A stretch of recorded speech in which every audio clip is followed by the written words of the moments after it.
Depuis l'annonce de Gabriel à propos de la naissance de Jean le Baptiste et de Jésus-Christ, l'archange a été associé à de nouvelles conceptions. Bien que nous puissions être portés à croire que les visites d'un ange aussi important que Gabriel soient réservées à des saints, il existe une quantité innombrable d'histoires qui témoignent que l'archange aide des parents au cœur pur partout dans le monde.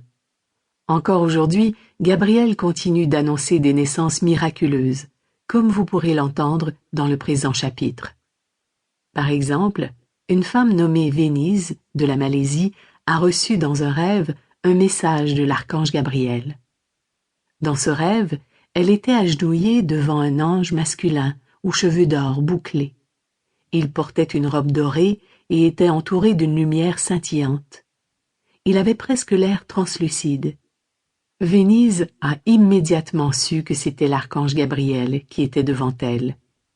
Il lui a annoncé qu'elle était enceinte, que Dieu lui avait envoyé son bébé en cadeau et qu'elle devait en prendre bien soin. Elle s'est dit que ce n'était qu'un rêve, mais une semaine plus tard, elle est allée consulter son médecin pour des douleurs gastriques. Il lui a confirmé qu'en fait, elle était enceinte. Quand elle a passé une échographie peu de temps après, elle a découvert qu'elle allait avoir un garçon. Je remercie vraiment Dieu pour m'avoir fait un si merveilleux cadeau. L'histoire de Venise confirme l'apparition de Gabriel dans son rêve, parce qu'à ce moment-là, elle ne songeait pas à la maternité.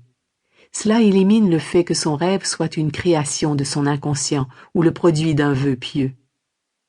Beaucoup de personnes reçoivent la visite d'un ange durant leur rêve, parce que leur esprit sceptique est endormi et que leur âme est ouverte à un contact spirituel. Ces visites semblent bien réelles, comparativement à de simples rêves. Les personnes qui reçoivent de telles visites se rappellent les moindres détails après des années, contrairement aux rêves qui finissent par être oubliés avec le temps. Les fausses couches sont des événements douloureux pour les mères et leurs familles, et elles causent un deuil profond.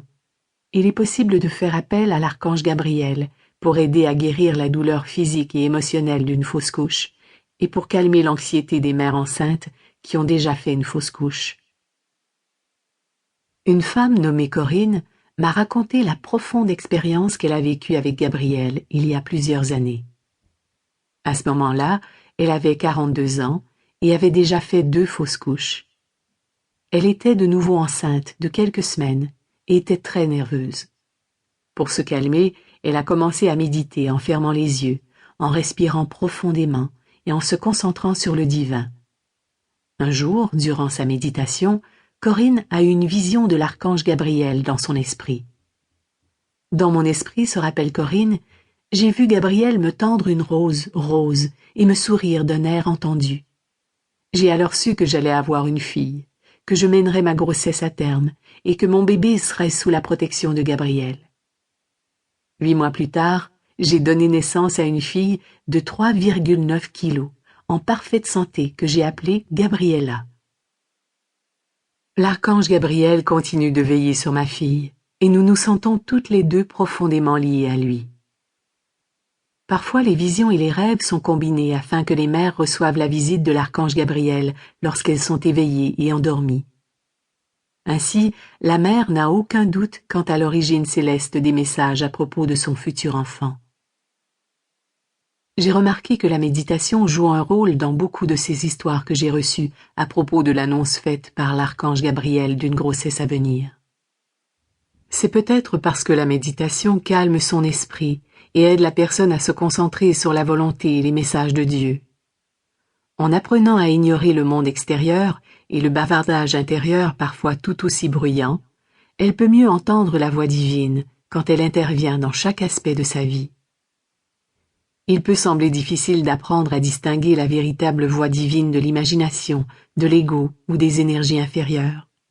Cependant, comme pour toute chose importante, c'est à force de s'entraîner qu'on y parvient. Et qu'y a-t-il de plus important que d'apprendre à entendre clairement les messages de Dieu et des anges? La même habileté vous aide aussi à entendre les conseils de Jésus, de la Vierge Marie et des autres divinités adorées de votre religion.